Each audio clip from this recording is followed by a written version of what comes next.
Kas 16-aastased on piisavalt kompetentsed, et valida?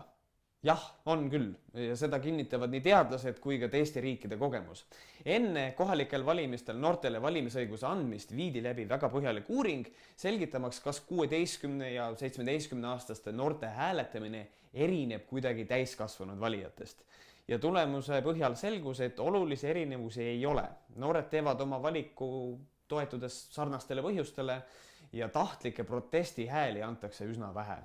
Austrias näiteks, kus 16-aastased saavad juba üle 10 aasta kõikidel valimistel osaleda, on see tinginud kampaania sõnumite arusaadavamaks muutumise ning poliitikute eneseväljendus on lihtsustunud ja seda heas mõttes. Kui varem ei mõistnud ka täiskasvanud valijad poliitikute sõnavõtte keerukate ja kantseliiti täis lausete tõttu, siis valijaskonna nooremaks muutumise tuules on need sõnumid muutunud valijatele selgemaks ning arusaadavamaks.